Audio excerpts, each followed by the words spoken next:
台灣嘅太魯閣國家公園以壯麗嘅峽谷景色聞名，高高嘅山脈成日被濃霧遮住，河流急速咁喺岩石之間流過，風光明媚。但美景背後暗藏危機，呢度幾乎每年都有人出意外，因為樹木茂密，峽谷又好深，一旦有人失蹤，搜救工作就會變得非常困難。2019年年底，一宗跨國嘅失蹤案就喺呢個神秘嘅峽谷展開。事件要由美國加州講起。2019年11月，感恩節一星期之後，古加爾女兒格雷斯帶住小朋友喺加州北部街頭散步，突然佢手機收到一條陌生電話號碼嘅訊息。發信人話自己係學生家長，想問格雷斯妹妹古雅芳嘅下落，因為古雅芳已經連續缺席咗2堂課堂。當時37歲嘅古雅芳，佢住喺舊金山南邊嘅桑尼維爾市，做私人家庭教師，專門教小學到高中嘅學生。佢教學範圍包括帕洛亞托、山景城、庫比蒂諾等硅谷地區。佢嘅口碑非常好，每年收入更高達14萬美元。喺格雷斯心目中，妹妹對工作好認真，呢份私人家庭教師嘅工作對佢好重要。平時如果因為病或者有事要請假，佢一定會提前通知學生，唔會突然失聯。格雷斯起初以為呢條訊息係詐騙，但亦都感到不安。為咗更清楚了解事件，我哋先了解一下古家嘅背景。古家一共有6兄弟姊妹，5個女1個仔。古雅芳係最細嘅妹妹，佢哋全部喺台灣桃園市出世。1989年因為局勢緊張，佢哋全家移民去斐濟。幾年之後，佢哋更搬咗去美國加州北部嘅聖荷西。初到美國時，9歲嘅古雅芳難以適應當地嘅生活，不過好彩喺其他兄弟姊妹陪伴下，佢慢慢融入新環境。作為家中細女，古雅芳由細到大受到百般寵愛，尤其係大家姐喬瑟芬 Josephine。雖然喺充滿愛嘅環境長大，但古雅芳性格比較內向，並唔容易分享個人嘅心事及睇法。古雅芳喺讀高中嘅時候，數學成績唔好，需要輔導老師幫手。呢段經歷反而令佢立志日後投身教育。佢大學主修政治學同英語，更喺畢業後創辦咗自己嘅補習業務。之後喺桑尼維爾市租咗公寓，一個人居住。因為家人之間一直保持緊密聯絡，當嗰條尋找古雅芳嘅簡訊出現時，格雷斯即刻覺得事態嚴重，並通知其他兄弟姊妹。結果好快就發現一個驚人事實，原來已經差唔多2星期冇人收到古雅芳嘅任何回覆。對大家姐喬瑟芬嚟講呢，更加係嚴重警號。幾日前佢曾經發生日祝福嘅訊息俾細妹，但一直冇收到回覆。平時就算再忙，古雅芳最多隔幾日就會回覆，唔會好似今次咁完全冇聲氣。住喺附近嘅姐姐 Monica 主動提出去細妹嘅公寓睇下發生咩事，但到咗現場，公寓入面一片漆黑，一個人都冇。隨住時間流逝，兄弟姊妹意識到需要求助警方。哥哥喬治 George 聯絡咗桑尼維爾市警局，希望可以立案，但警方回覆令人感到無助。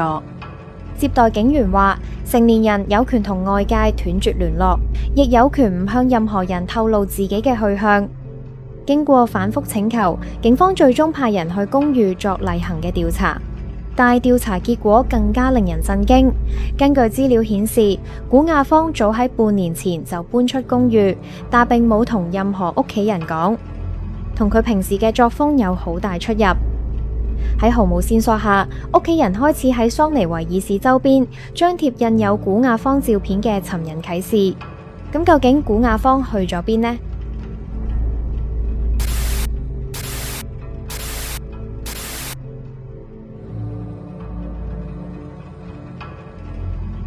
眼見警方初步調查停滯不前，古家兄妹決定自己出資調查，聘請咗豐富經驗嘅民事律師安德魯 Andrew 進行調查。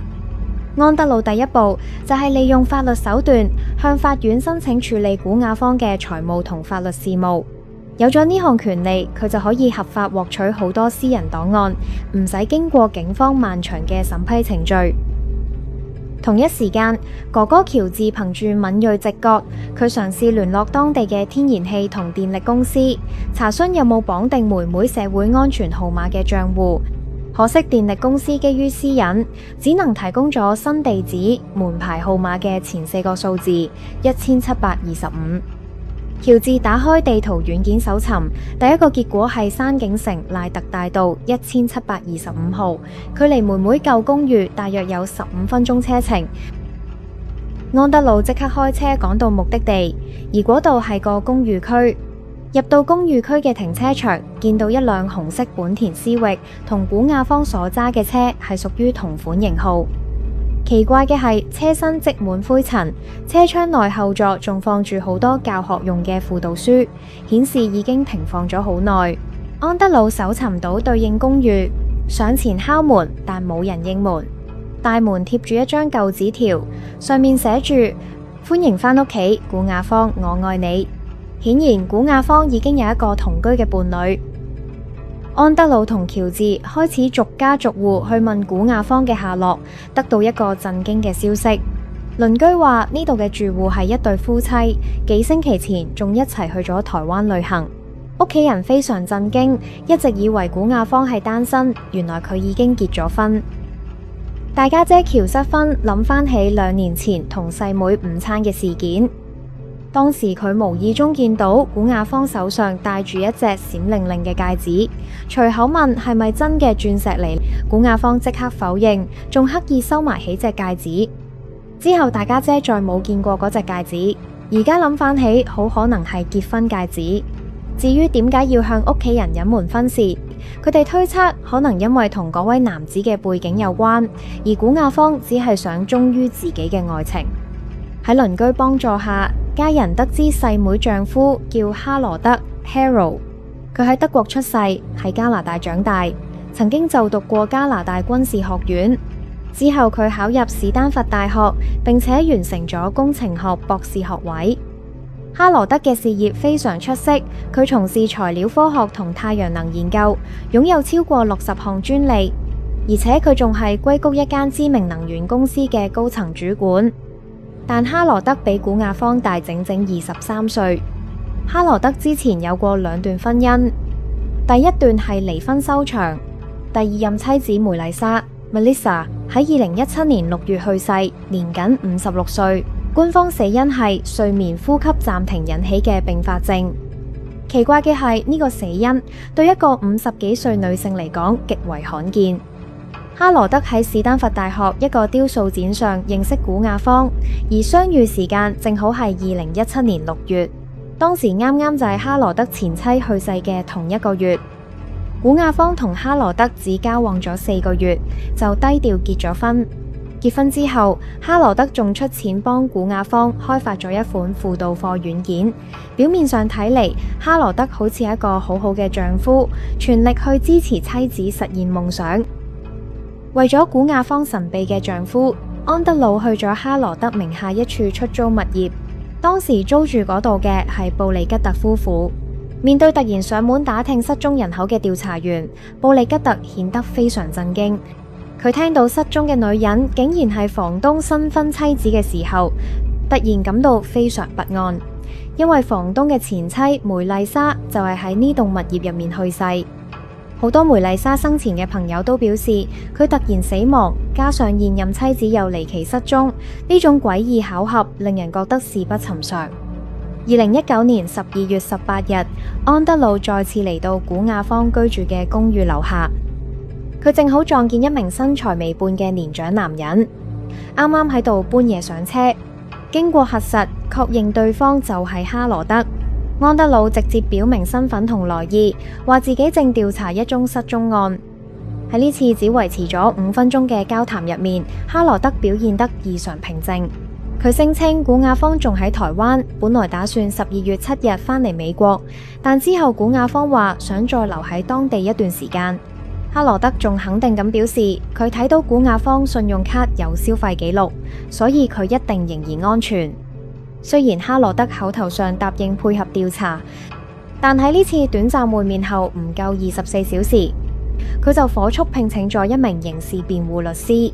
對一個堅稱配偶只係旅遊嘅人嚟講，呢種急於尋求法律保護嘅行為，無疑係一個極唔尋常同有危險嘅信號。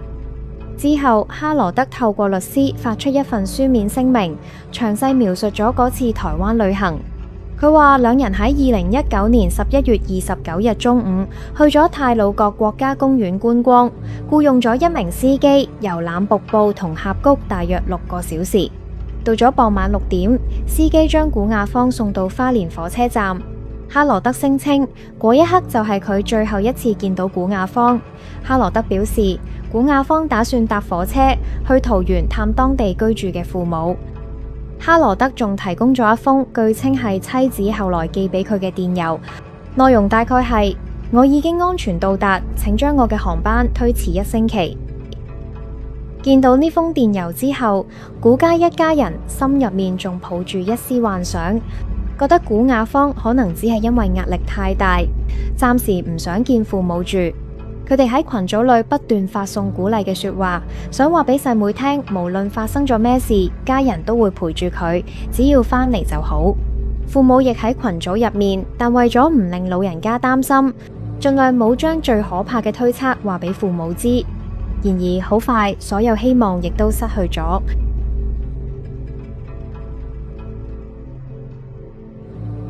台灣警方檢查咗出入境記錄，確認古亞方喺感恩節前後入境台灣之後，就再冇任何離境記錄。案件性質迅速改變咗，台灣刑事警察局正式接手調查，媒體亦開始大幅報道呢宗跨國失蹤案。家屬睇住原本平靜嘅生活變成電視新聞入面嘅懸案，佢哋嘅心情極度惶恐。當時大家姐喬瑟芬正好嚟到台灣探望父母，由於警方初期冇透露太多細節，佢決定自己去尋找真相。喬瑟芬搭3個鐘火車去到花蓮，亦即係哈羅德聲稱最後見到細妹嘅地方。佢攞住尋人啟事，走遍商業街每個角落，逐間店鋪打聽消息。嗰種喺陌生街道上四處遊走去求人嘅絕望感，不斷折磨住佢，但換來只係一次又一次嘅失望。1個月之後，喬瑟芬帶住另一個妹妹戴安娜再次嚟到花蓮，兩姐妹去到哈羅德曾經入住嘅酒店，但櫃檯員工記憶已經模糊，只係隱約記得見過呢對夫婦。酒店雖然配合佢哋檢視房間，但房間打掃得非常乾淨，冇留下任何線索。喺無助之下，佢哋由當地朋友開車前往太魯閣國家公園繼續調查。兩人喺盤山公路上漫無目的停低，望住懸崖邊同樹林，試圖尋找屬於細妹嘅物品。雖然知道咧幾乎係大海撈針，但作為屋企人，佢哋根本停唔到落嚟。喬瑟芬甚至幻想細妹可能只係撞到頭受傷而失憶，暫時被好心人收留。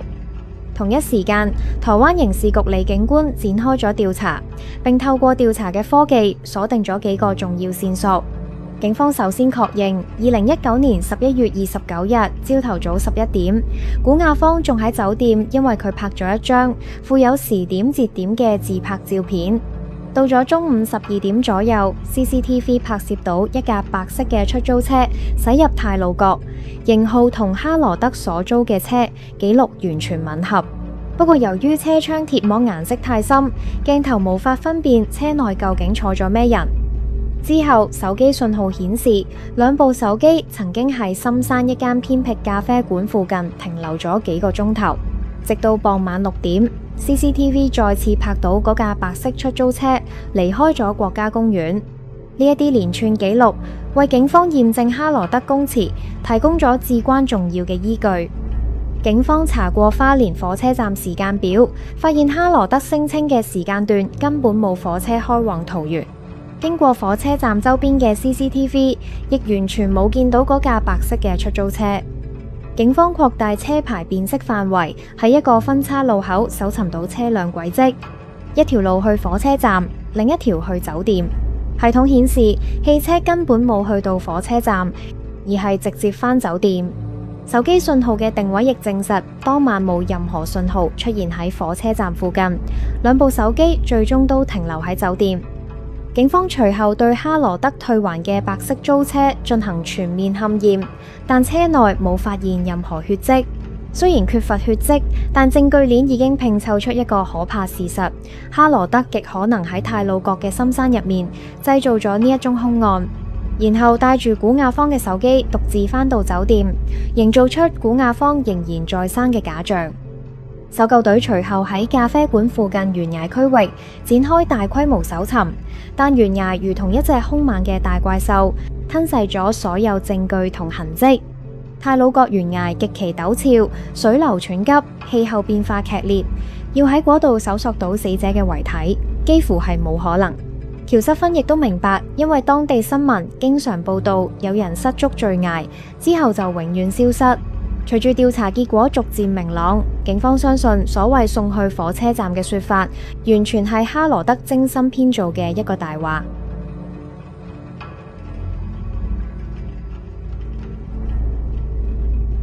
鏡頭去返美國，2020年4月，事件發生咗5個月，古亞方嘅屋企人仍然未停止過搜尋，但係哈羅德嘅舉動就令人心寒。喺妻子下落不明嘅幾個月入面，佢完全冇投入精力去搜尋，反而迅速展開咗另一段新戀情。佢同新女朋友金搬入咗公寓，並將古亞方嘅私人物品全部打包放到入貨倉入面。由於古亞方家人早前申請到財務與法律事務代管權，佢哋合法咁攞到貨倉嘅鎖匙。打開貨倉嗰一刻，所有人都陷入沉默。古亞方嘅物品好似垃圾一樣，被哈羅德隨意堆放。喺呢堆雜物入面，古亞方家人見到一張購物收據，收據嚟自史丹佛購物中心嘅高檔百貨公司，購買時間係2019年12月1日。呢一日正好係哈羅德結束台灣之旅，獨自返美國嘅日子，亦即話佢返到加州第一件事就係買咗件女性高級上身衫。雖然律師辯稱件衫係買俾古亞方，但答案好難令人信服。同時，安德魯對哈羅德第二任妻子梅麗莎嘅死因產生咗懷疑。佢得到屍檢報告，並請專家重新評估。報告提到死者有冠狀動脈疾病跡象，當年驗屍官據此結案。但安德魯查閱財務記錄時，發現一筆詭異交易。梅麗莎去世前一日，哈羅德同梅麗莎辦理咗房屋重新抵押貸款，提取咗100萬美元現金。第二日早上，梅麗莎就突然死亡。雖然冇直接證據指控哈羅德，但呢件事加深咗佢嘅嫌疑。時間嚟到2020年10月，距離古亞方失蹤已經接近11個月。古亞方家人聘請嘅民事律師終於將哈羅德傳喚接受問話。佢哋進行咗長達4個鐘嘅正式問話。雖然當時疫情嚴重，但哈羅德仍同意面對面接受詢問。整個過程入面，哈羅德表現得極為冷靜。原告律師事後回憶，佢嘅言談舉止令人不安，帶有冰冷嘅壓迫感，好似電影《沉默的羔羊》入面嘅食人博士漢尼拔。面對步步緊迫，哈羅德有條不紊地重複自己編造嘅故事，甚至仲可以講笑。但當被問及台灣旅行細節時，哈羅德稱古亞方喺山路上暈車浪，而佢喺過程中又好掛住父母。但當律師要求提供司機詳細資料時，佢又突然講出一個全新荒謬講法：司機大約35歲，長相英俊，肯定係台灣人。哈羅德表示，古亞方同司機傾得好開心，臉上一直有笑容。雖然佢聽唔明中文，但哈羅德相信兩人之間有曖昧之情，甚至懷疑失蹤係因為二人已經私奔。雖然論點異常荒謬，但律師缺乏直接證據反駁，一時間難以拆穿謊言。然而哈羅德最終露出咗致命破綻。1個月之後，安德魯透過法院傳票攞到古亞方電子郵件嘅後台記錄。先前哈羅德一直聲稱妻子搭火車之後發咗一封電郵俾哈羅德，要求推遲航班。但分析結果顯示，嗰封電郵嘅 IP 地址正好係哈羅德當時入住嘅花蓮酒店。亦即係話，如果古亞方去咗桃園，並唔可能喺酒店發出呢封電郵，證實咗哈羅德盜用咗古亞方賬號，偽造一封報平安嘅電郵，從而更引證咗古亞方家人心入面最唔想面對嘅殘酷答案。儘管古亞方家人已經將關鍵嘅 IP 證據提交俾美國多個執法機構，包括桑尼維爾市警局同 FBI。但因為哈羅德係加拿大公民，加上案發地點喺海外，美國檢方受限於司法管轄權，無法直接以謀殺罪起訴佢。台灣警方雖然已經將案件定性為殘忍刑事案件，並對哈羅德發出逮捕令，但由於美台之間冇引渡條約，難以將哈羅德引渡到台灣受審。哈羅德似乎早有計劃，深知跨國案件嘅漏洞，認為自己可以安全免被拘捕。但係古亞方家人並冇放棄，既然刑事法庭暫時無法跟進案件，佢哋決定轉向民事法庭，提出非正常死亡嘅民事訴訟。為咗推動訴訟，律師首先喺遺囑認證，法庭要求法官宣布古亞方在法律上已經死亡。哈羅德喺為期3日嘅聽證會上極力阻撓，堅持聲稱古亞方仍然生存，企圖拖延法律程序。但法官最終根據大量旁證，裁定古亞方已經死亡，家屬終於得到期盼嘅判決。大約喺案件發生咗1年半之後，古亞方家人喺加州為佢舉行咗追思會，佢哋帶住古亞方嘅相片一齊去食午餐，好似平時家庭聚會一樣。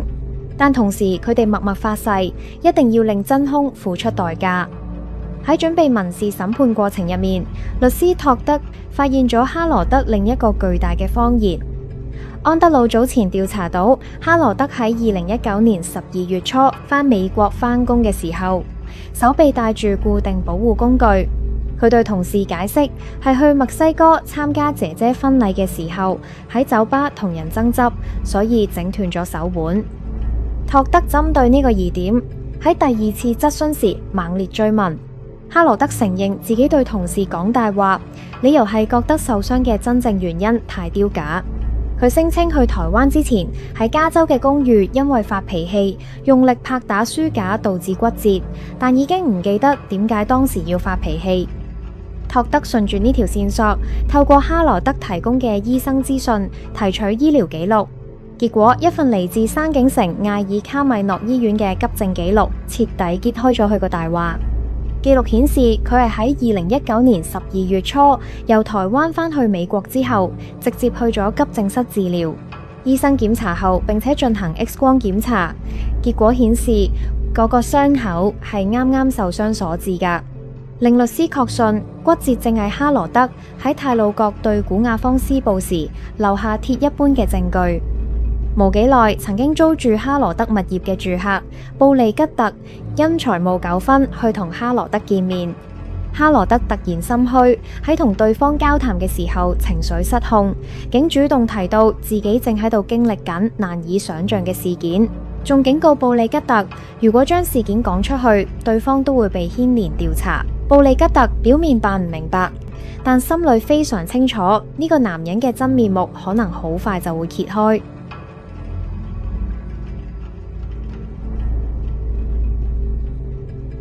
2025年7月，距離古亞方失蹤已經接近6年。呢宗非正常死亡民事訴訟案喺聖何塞法庭正式開庭。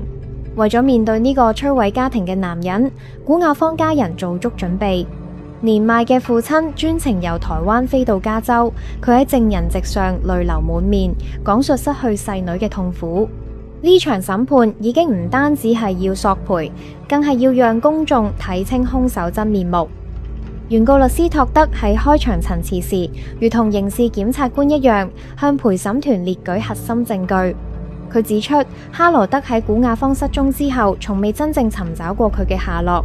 雖然佢曾喺2019年12月8日短暫返台灣1日，表面上話係去接古亞方，但實際上只係為咗完善自己編造嘅故事，冇任何真正嘅行動。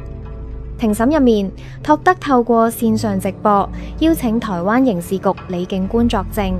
李警官向美國陪審團展示咗無法篡改嘅科技證據，包括 CCTV 嘅時間錯點同車牌辨識數據。警方亦明確表示，經過大量調查，根本冇乜嘢35歲英俊司機存在，呢個根本就係哈羅德憑空捏造嘅大話。按照民事法庭規則，哈羅德必須走上證人席。雖然佢可以選擇沉默，但佢依然回答每一個嘅問題。律師托德當眾播放前2次質詢錄音，直接揭穿佢前後矛盾嘅謊言。當被問到手部骨折嘅真實原因時，哈羅德竟然編造第3個版本。佢聲稱自己喺台灣租車時候遇到爆胎，用單車打氣筒打氣嘅時候整斷手。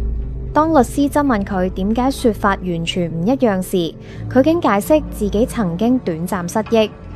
面對咁不利局面，哈羅德嘅辯護律師查克採取極惡劣嘅策略，企圖抹黑古亞方形象。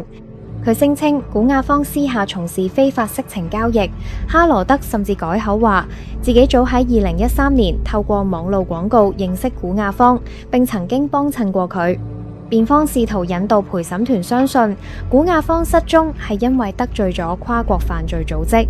查克仲強調，既然有婚前協議，哈羅德如果想離婚，只需要支付少量嘅金錢，根本就冇動機去殺古亞方。呢種抹黑受害者嘅行徑令古亞方家人極度憤怒。法官最終認定辯方說法缺乏證據且帶有偏見，嚴厲禁止繼續討論。至於嗰封偽造電郵，辯方依然強詞奪理，聲稱可能係酒店附近其他咖啡館發出。喺最後結案陳詞入面，托德向陪審團描述推測嘅案發經過。喺危險嘅峽谷邊緣，兩人發生咗激烈嘅爭吵。哈羅德因為過於激動，用力過猛打斷咗自己手腕，悲劇就此發生咗。托德坦言，雖然冇遺體、冇死因、冇目擊者，要令陪審團完全信服並唔容易。然而，陪審團只係用咗3個鐘頭嘅閉門討論就達成共識。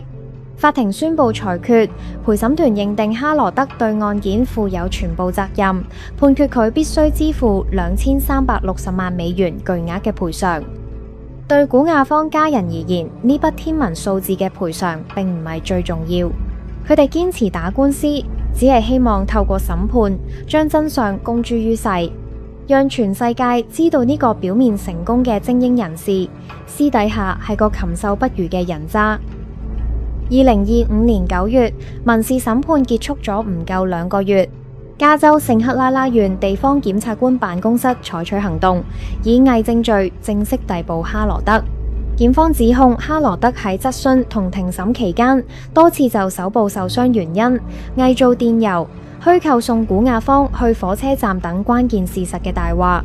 由於聯邦執法機構暫時冇辦法直接介入謀殺指控，地方檢方用偽證罪限制咗佢嘅自由。哈羅德被捕後喺監獄監禁咗4個月，直到2026年1月先獲准保釋。目前佢佩戴住電子監視器，等待後續嘅審判。如果偽證罪成立，佢需要面臨入獄服刑。然而，令古亞方家人始終無法釋懷嘅係，古亞方嘅死因至今仍然係一個謎。台灣警方早已對哈羅德發出逮捕令，並認為鐵證指向佢涉案，但因為美台之間缺乏引渡條約，要真正走到謀殺罪，刑事審判仍然漫長而艱難，暫時成為咗古亞方家人最大嘅遺憾。